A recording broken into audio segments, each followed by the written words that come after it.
السلام علیکم ورحمۃ اللہ وبرکاتہ۔ پچھلے چند ہفتوں سے، بلکہ آپ سمجھ لیں چند مہینوں سے، کچھ ایسے میسیجز آ رہے ہیں جن کا میں نے پرسنلی بہت کم جواب دیا ہے، لیکن آج یہاں پر آپ کی وساطت سے سب کو جواب دے دینا چاہتا ہوں،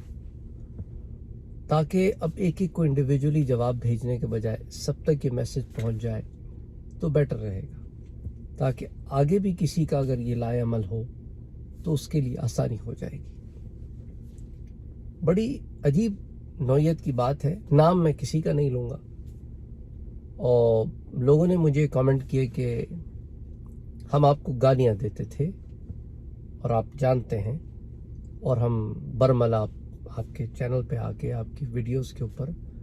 آپ کو گالیاں دیتے تھے، آپ کو ناپسند کرتے تھے، نفرت تک کرتے تھے، آپ کو سننا پسند نہیں کرتے تھے، پھر آتے تھے آپ کی ویڈیوز کے اوپر سنتے تھے، کامنٹس کرتے تھے، کیونکہ آپ جن مسائل کو بیان کرتے تھے ہم اس سے اختلاف رکھتے،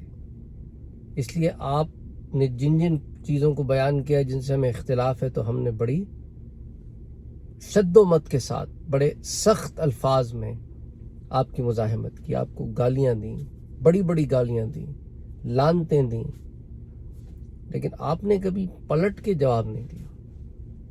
تو آپ نے ہماری گالیوں پہ گالیاں کیوں نہیں دی؟ اور بھی بہت سارے پوائنٹس اس کو میں آہستہ آہستہ کر کے بات کرتا ہوں۔ دیکھیں، میں یہاں پر لڑنے کے لیے تو نہیں بیٹھا نا، میں اس پلیٹ فارم پہ کیوں آیا ہوں؟ تاکہ وہ علم جو کتابوں میں موجود ہے وہ آپ تک پہنچ سکے اور میری اصلاح ہو سکے، ساتھ ساتھ میں اگر دوسروں تک بھی اس پیغام کو پہنچا سکوں تو سبحان اللہ سبحان اللہ۔ میرے ایک استاد تھے، وہ کہتے تھے کہ بیٹا دیکھو، تم لوگ ابھی یہاں بیٹھے ہو، ابھی تو تعلیم لے رہے ہو نا، تمہیں تو کبھی اللہ کی راہ میں کانٹا بھی نہیں چبھا، لیکن اگر اللہ تم سے کبھی کام لے تو یاد رکھنا گالیاں بھی پڑتی ہیں، جوتے گھونسے بھی پڑتے ہیں، اور بہت کچھ ہوتا ہے، روح مجروح ہو جاتی ہے، پر تم ہمت مت ہارنا۔ تو مجھے وہ بات ایسی لگی کہ میں نے کہا کہ یہ کام اللہ کا ہے، وہ میری ذات کو اگر کوئی شخص برا بھلا کہتا ہے تو میں تو اللہ سے یہی کہتا ہوں کہ اللہ تعالیٰ میں نے اس کی بات کا برا نہیں مانا، میں اس سے ناراض نہیں ہوں، تو اسے معاف کر دے۔ میرے دل میں اس کے لیے کوئی رنج، کوئی علم، کوئی ایسی بات ہے ہی نہیں۔ اور کیوں ہو، میں کام اللہ کا کر رہا ہوں، اپنے لیے تو کام کر نہیں رہا نا میں، تو اللہ کے راستے میں تو یہ ہوتا ہی ہے، کوئی ناراض ہوتا ہے، کوئی راضی ہوتا ہے، کوئی خوش ہوتا ہے، پر مقصد سے نہیں ہٹنا ہے ہم نے۔ اگر ہم یہ بات بات پہ ناراض ہو جائیں، لوگوں کے ناراض ہونے پہ ہم ناراض ہو جائیں، تو پھر یہ کام کیسے چلے گا؟ یہ کام تو پھر نہیں چل سکتا، تو یہ تو روز روٹھ جائیں گے، پھر روز کوئی منانے آ جائے گا۔ تو مقصد یہ نہیں ہے، جو ہمارا مقصد ہے، جو میرا مقصد ہے، اس سے میں نے نہیں ہٹنا۔ اس لیے میں نے بار بار بھی آپ سے کہا ہے، بعض دفعہ میں ایسی ویڈیوز پہ بھی بات کرتا ہوں، لوگ ناراض ہو جاتے ہیں، میں کہ میں آپ کو راضی کرنے کے لیے، آپ کو خوش کرنے کے لیے تو کام نہیں کرتا۔ آپ آئیں، سنیں، بیٹھیں، سبحان اللہ، الحمدللہ، استفادہ حاصل کریں۔ آپ کو بات پسند نہیں آئی، ٹھیک ہے، آپ کو بات پسند نہیں آئی، لیکن آپ کی خوشی اور آپ کی رضا اور آپ کی ناراضی کے لیے تو کام نہیں کرتا۔ تو ایک وجہ تو یہ بھی ہے کہ میں پلٹ کے جواب نہیں دیتا، کیونکہ مجھے برا ہی نہیں لگتا، میں دل میں اس بات کو رکھتا ہی نہیں۔ میں دیکھتا ہوں، پڑھتا ہوں، میں کہتا ہوں یہ اس کا ظرف ہے، یہ اس کا ظرف ہے، اسے شاید ایسے ہی ماحول ملا ہے کہ کوئی ناپسندیدہ بات ہو جائے تو اس کا اظہار ایسے کرنا ہے، وہ اسی طرح کرتا ہے، لیکن میں نے اس کو سدھارنا ہے نا۔ اگر وہ میری نہیں بھی مانتا، میری نہیں بھی سنتا، تو میرا کام کیا ہے کہ میں اس کے اندر اچھے اخلاق پیدا کر دوں۔ کیسے؟ اگر میں گالی کے بدلے گالی دوں گا تو وہ پلٹ کے گالی دے گا، پھر کل کلا کو باہر جا کے بولے گا دیکھو یار یہ لوگ تو ایسے ہوتے ہیں، تو اس کو سدھار کا موقع نہیں ملے گا، اس کو امپروومنٹ کا موقع نہیں ملے گا۔ اس کو سدھار کا موقع اسی طرح مل سکتا ہے کہ وہ گالی دے اور میں اسے عزت دوں، وہ کہے تو ایسا تیرا یہ وہ، تو لانتی، تو خبیث، تو فلانا، اور میں کہوں کہ بھائی میں طالب علم آدمی ہوں، جاہل آدمی ہوں، آپ کو اللہ نے علم دیا اس لیے شاید میری جہل پہ آپ کو جلال آ گیا، تو پھر آپ میری تصحیح فرما دیجئے، ہو سکتا ہے کہ میں غلط ہوں۔ تو کچھ لوگ جو اس طرح کا معاملہ رکھتے تھے میرے ساتھ، وہ خود آ کے انہوں نے مجھے پرائیویٹ میسیجز بھی کیے ہیں، ای میلز بھی کیے ہیں، مختلف اور ذرائع سے بھی، کہ ہم نے آپ کے ساتھ جو روش اختیار کیے رکھی وہ صحیح نہیں تھی، تو اگر آپ کو ہماری کوئی بات بری لگی ہو تو ہم معافی چاہتے ہیں۔ میں کہا اس کی ضرورت ہی نہیں ہے، میں نے کبھی کچھ برا مانا ہی نہیں، اگر میں نے مانا ہوتا، میری ذات کا معاملہ ہوتا تو اور بات تھی، اگر ایسا ہوتا تو میں آپ سے کبھی اس طرح بات ہی نہیں کرتا۔ آپ نے جب کوئی تلخ بات کی تو میں نے اس کا جواب دیا، اور میں نے اس کا جواب عزت سے، احترام سے دیا، لیکن جب میں نے یہ محسوس کیا کہ بات بگڑ رہی ہے اور بندہ، اور میں جتنا جواب دے رہا ہوں وہ اور آگے اور بدتمیز ہوتا چلا جا رہا ہے، پہلے چھوٹی گالیاں دے رہا تھا تو اب بڑی گالیاں دینا شروع کر دی ہیں، تو پھر میں جواب دینا بند کر دیتا ہوں کہ یہ آدمی ابھی بفرا ہوا ہے، شاید آج میں ہی ملا ہوں اس کو صبح سے، تو کہا چلو اسی پہ ساڑی بھڑاس نکال دو۔ لوگ بھی تو ہمارے مینٹلی کبھی ڈسٹرب ہو جاتے ہیں نا، حالات ہیں، واقعات ہیں، ٹینشن ہے، لائف ہے، تو جو پہلا آدمی ملتا ہے اس پہ بھڑاس نکال دیتے ہیں۔ تو چلیں کوئی نہیں، چلیں ہم اس کام ہی آ گئے آپ کے کہ آپ کی بھڑاس نکل جائے، یہ بھی ہو سکے، یہ بھی کسی کی مدد کرنا ہو گیا نا، کہ اس کے دل کا غبار نکل جائے۔ لوگ تو پیسے دے کے غبار نکلواتے ہیں، سائیکالوجسٹ کے پاس جا کے، سائیکیٹرسٹ کے پاس جا کے، تو ایسی فری میں نکل گیا آپ کا غبار۔ اور اگر اس سے اصلاح ہو جائے آپ کے اخلاق اچھے ہو جائیں، آپ کسی سے ڈس ایگری کرتے ہوئے بھی اخلاق کا دامن نہ چھوڑیں، اور یہ چیز اگر آپ کے اندر پیدا ہو جائے تو سبحان اللہ،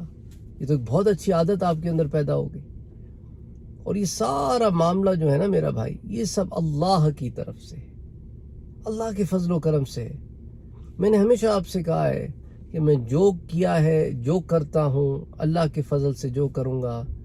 اس میں میرا کچھ نہیں ہے، یہ میرا رب نے کروایا ہے، وہی برکت دیتا ہے، وہی چیزیں مجھ تک پہنچاتا ہے کہ وہ چاہتا ہے کہ اس علم کو لوگوں تک پہنچایا جائے، تو اس پلیٹ فارم کے تھرو پہنچ جاتا ہے۔ اور بھی پلیٹ فارمز ہیں جس کے تھرو پہنچ رہا ہے، یہ ہرگز میرا کہنے کا مقصد نہیں ہے کہ معاذ اللہ کہ کوئی میں ہی اس سلسلے میں لگا ہوا ہوں، بس اللہ تعالیٰ کا کرم ہے، فضل ہے۔ تو کہنے کا یہ مقصد ہے کہ میں نے ان چیزوں کو کبھی برا نہیں مانا، اور نہ ہی آپ لوگوں سے یہ بھی گزارش ہمیشہ کرتا ہوں کہ آپ کو اس طرح کے کامنٹس کہیں مل جائیں تو آپ نے بھی ان کو دل پہ نہیں لینا۔ کبھی ایسے ہوتا ہے کہ لوگ بپھر جاتے ہیں، انہیں خبر ہی کوئی نہیں ہوتی، کچھ بھی کہہ جاتے ہیں۔ میں تو کبھی ان کو احتیاطاً کہہ دیتا ہوں کہ بھائی آپ اتنی ساری باتیں کر رہے ہیں کہ آپ جانتے ہیں کہ میں سادات سے ہوں، تو کہیں ایسا نہ ہو کہ آپ کسی ایسے زمرے میں داخل ہو جائیں کہ کل قیامت کو آپ اپنے آپ کو خود مشکل میں ڈال لیں۔ تو بعض تو کہتے ہیں اس پر بھی کہ ہم ایسے سیدوں کو ہی نہیں مانتے، تم تو سید ہی نہیں ہو۔ بندہ پھر رک جاتا ہے، بلکہ ٹھیک ہے، یہ آدمی اب اس کو ہمارا کام تھا بتانا۔ کچھ کہتے ہیں کہ وہ مجھے پتہ نہیں تھا، اور پھر وہ صحیح طریقے سے بات کرنا شروع ہو جاتے ہیں۔ میرا یہ کہنے کا مقصد نہیں ہوتا کہ میں ان کو مرعوب کروں، کہنے کا مقصد یہ ہوتا ہے کہ اپنے ہاتھوں سے اپنی غصے میں آخرت نہ خراب کر بیٹھوں۔ میرا کیا ہے، میں ان سے بات تو پھر بھی کر رہا ہوں، گالی دے رہے ہیں تو بھی میں ان کے سوال کا جواب دے رہا ہوں، صحیح طریقے سے اب سوال پوچھیں گے تو بھی جواب دینے کی کوشش کروں گا، اور جہاں نہیں پتا ہوگا کہوں گا بھائی مجھے نہیں پتا، میرے علم میں جو بات تھی وہ میں نے رکھ دی، آگے اللہ بہتر جانتا ہے۔ تو کہنے کا مقصد یہ ہے کہ بعض لوگوں نے اختلاف کیا اور ایکسٹریم حدوں تک چلے گئے، اب بھی شاید اختلاف کرتے ہوں اور ایکسٹریم حدوں پر جا کر اپنے خیالات کا اظہار کرتے ہوں اور کرتے رہتے ہیں۔ That's fine, that's okay, maybe that's how they are. May Allah subhanahu wa ta'ala help them become better. اللہ سبحانہ wa ta'ala ان کی مدد کرے کہ وہ بہتری کے راستے کی طرف آئیں اور اپنے اختلافات کو صحیح الفاظ کے ساتھ ادا کرنے کی کوشش کریں۔ اللہ تعالیٰ بہتری کرے. اللہ تعالیٰ مجھے بھی توفیق عطا فرمائے کہ میں صبر و استقامت کے ساتھ کام کروں اور منفی الفاظ کو اور منفی سوچوں کو مثبت پازیٹیو طور پر لوں اور اسی طرح جواب دوں. کبھی انسان کو ایک وہ بھی ہوتا ہے، لیکن اس کو پھر انسان اپنے نفس سے خود فائٹ کرتا ہے کہ نہیں یار، ہمارا مشن ہے اللہ کے پیغام کو اللہ کے بندوں تک پہنچانا، تو میں اپنے مشن سے کیوں ہٹوں؟ کبھی نہ کبھی اللہ نے چاہا تو اس بندے تک یہ بات پہنچ جائے گی، یا کم سے کم یہ تو نہیں ہوگا کہ ہم نے یہ بات پہنچائی نہیں، یا وہ لوگ جو اس سے استفادہ حاصل کر سکتے ہیں وہ کیوں محروم رہ جائیں. بہت ساری سوچیں ہیں جن کو پھر سنبھال کے پھر آگے چلتے ہیں. بہرحال آپ سے کچھ ڈھکے چھپے الفاظ میں کچھ باتیں کہنی تھیں، شیئر کرنا تھا، اور بس اپنا خیال رکھیے گا، دعاؤں میں یاد رکھیے گا. السلام علیکم ورحمۃ اللہ وبرکاتہ. اپنے اخلاق اچھے رکھو، کسی مکتبہ فکر سے ہو، کسی کو بھی سنتے ہو، ڈزنٹ میٹر، اخلاق اچھے رکھو. کسی سے بات کرو تو پھر بعد میں اپنے الفاظ پر شرمندگی نہ ہو کہ آدمی جو کہتا ہے وہ کبھی کبھی آنے والے وقت میں دل میں سوئی بھی چبھوتا ہے کہ یہ میں نے کیا کہہ دیا، یہ میں نے کیوں کہہ دیا، کاش کہ میں نے یہ کہا نہ ہوتا. ان مومنٹ سے اپنے آپ کو بچائیں، سوچے، تولے، پھر بولے. السلام علیکم ورحمۃ اللہ وبرکاتہ.